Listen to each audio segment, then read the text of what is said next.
Idan wannan ne farkon zuwanka wannan channel, ka danna mana alamar subscribe da ƙararrawa domin ƙara mana ƙwarin gwiwar ci gaba da kawo muku shirye-shirye. Bayani game da littafin Kalila wa Dimna.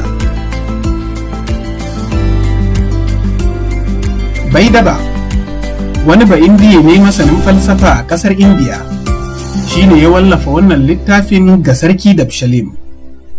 A farkon ƙarni na 6 a shekarar miladiya, sarkin Farisa wanda ake kira da Kisra Anusharwan ya aika wani babban likitan Farisa mai suna Barzawaihi don ya kwafo masa littafin cikin yaren Fuhlawi wanda tsohon yaren Farisa ne a wancan lokacin. Sai kuma a tsakiyar ƙarni na 2 bayan hijira, wani masanin adabi da ake kira da Abdullahi bin al-Muqaffa ya fassara shi daga yaren Farisa zuwa yaren Larabci. Sai dai a lokacin ya sanya farkon babi na littafin shine labarin zaki da kuma maraƙinsa. Sai dai littafin na wancan lokaci yana da babuka 4 ne, 3 daga ciki an ƙara su ne cikin yaren Farisa, na 4 kuma Abdullahi bin al-Muqaffa ya ƙara shi da yaren Larabci a zamanin Halifa al-Mansur. Haka kuma waɗannan babuka guda 4 su ne suke ɗauke da kashi 1/4 na littafin. Sai dai ya kamata mai son ya fa'idanta da littafin ya karanta su duka. A muƙaddimar littafin za mu ga cewa Buhnud bin Sahwan, wanda aka fi sani da Aliyu bin Shah al-Farisi, yana ambatar sababin da ya sa Baidaba ya rubuta littafin ga sarkin Indiya. Babi na 2 kuma yana ƙarin haske ne kuma akan yanda Barzawaihi Bafarisan likitan nan ya aika Indiya domin a ɗauko masa littafin da umarnin sarki Kisra Anusharwan. A babi na 3 kuma Abdullahi bin al-Muqaffa yana bayani ne game da abin da littafin ya ƙunsa. Hakika muƙaddimar littafin tana ɗauke da wasu muhimman ɓangarori na tarbiyya da ya ambata, wanda Baidaba da Barzawaihi ba su ambata ba, sai ya ga dacewar shigar da shi cikin littafin. A babi na 4 kuma bayani ne game da Barzawaihi don wanzar da ambatonsa sakamakon aikin da ya yi kamar yadda ya nema a sa shi kafin babin farko na littafin, wato labarin zaki da kuma maraƙinsa, wanda wazirin Farisa Buzar Jumhar ya rubuta da umarnin sarki. To da yake abin nufin Allah ne, wanda aka fassara zuwa Larabcin shine ya wanzu kuma ya sami shahara a faɗin duniya bayan ɓacewar asalin littafin na Indiyanci da kuma wanda aka fassara zuwa yaren Farisa. Sai ya zama yaren Larabci shine ya wanzar da littafin har ya kawo zuwa ga ɗalibai da masu nazarin adabi da manazarta halayya da siyasa har ya zuwa wannan lokaci. Haka ne ya sa aka manta da kowa ake nasabta littafin wato Kalila wa Dimna ga Abdullahi bin al-Muqaffa.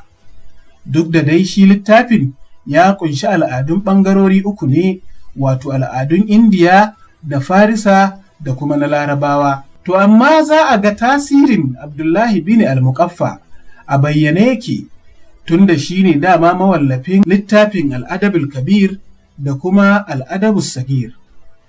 Kamar yadda yake misali ne abin kwaikwayo a fannin rubutun zubin Larabci tsawon zamani da ya shuɗe. Haka ne ya sa ya zama tamkar jagoran wata makaranta ko wata mazhaba a fannin rubutun zube. Da wani zai tambaya a wannan zamani, menene buƙatar mu da wannan littafi a wannan lokaci?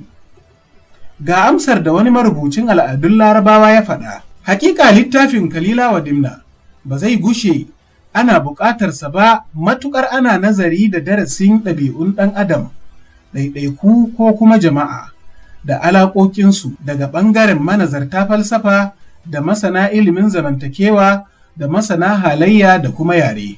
Daga cikin abin da ya bambanta littafin da sauran littafai shine an yi shi ne da matakai guda 3. Mataki na farko an yi shi ne don masu sauƙin fahimta domin su samu nishaɗantuwa da karanta shi da kuma saka musu farin ciki. Sai kuma masu hikima da kaifin basira domin su karanta shi don samun hikimomi da gane halayya da ɗabi'u kala-kala na zamantakewar rayuwa daga jama'a da shugabanni. Ɓangare na uku kuma shine na manazarta wanda zai ba su ilimi mai ɗimbin yawa da kuma sanin yare ingantacce.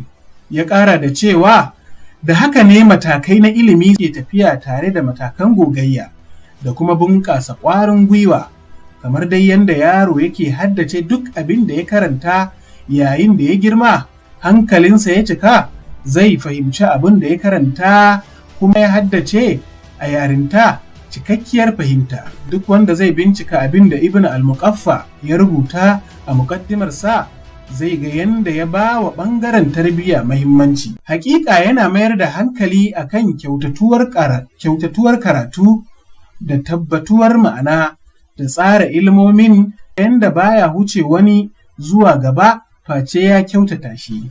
Sannan kuma shi yana ƙarfafa ilimin nazari zuwa wanda ake aiwatarwa ta yadda gogayya za ta zamo aiwatacciyar ɗabi'a.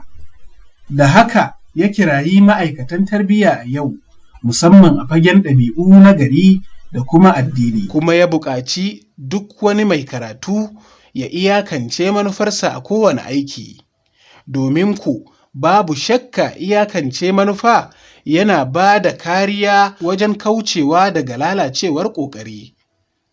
Haka kuma yana ba da shawara akan sanya iyaka da alamomi akan kowane aiki. Shi ne abin da masu nazarin ilimin tarbiyya suke kira da manhaji ko kuma curriculum. Masu ilimin gudanarwa kuma suke kira kuɗa ko kuma proposal.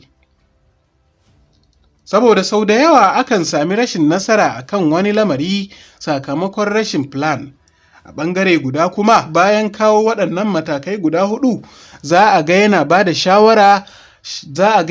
shawarar amfani da ƙiyasi da kuma nazari wajen bunƙasa ilimi da daidaita halayya da wasa ƙwaƙwalwa, domin shi kansa hakan yana nuni da samuwar abu mafi ƙarfi da girma a gun ɗan adam. A haƙiƙanin gaskiya dai shi wannan littafi wani kundi ne na adabi da tunani da kuma yare. Shi yasa za mu ga an fassara shi zuwa yarika da yawa a duniya. Ta kowace fuska ya cancanci a kira shi da littafin da ya game duka duniya. Daga ƙarshe kuma za mu gani a muƙaddimar littafin yanda Al-Iskandar ya yaƙi ƙasar Indiya, da yanda jama'a suka yi masa tawaye, da yanda Dabshalim ya ɗare karagal mulki, da zaluncin da ya yi, wanda hakan ne ya jawo masanin falsafar nan wato Baidaba ya yi masa nasiha, shi kuma sarkin ya ɗaure shi, wanda hakan ya sanya shi kuma Baidaba ya rubuta ilmomi da kuma nasihohinsa a cikin littafi wanda ake kira da Kalila wa Dimna a lokacin yanzu. Ma'ana dai Kalila da kuma Dimna. Shi Kalila da Dimna dukkansu dabbobi ne masu nau'i na siffar kare, sai dai sun fi kyarkeci ƙanƙanta. Magana da harshen dabbobi kuwa wani nau'i ne na adabi mai alama ko nuni, amma kuma ya dace da ɗabi'ar bil'adama, wanda ake fitar da hikimomi da kuma wa'azi a cikinsa. Da wannan dalili ne na ga dacewar na fitar da littafin ta wannan sigar, kuma na yi ƙoƙarin bayyana surarsa a haka don ya kasance mai ƙayatarwa. Fata dai nake Allah ya yi min jagora. Bissalam.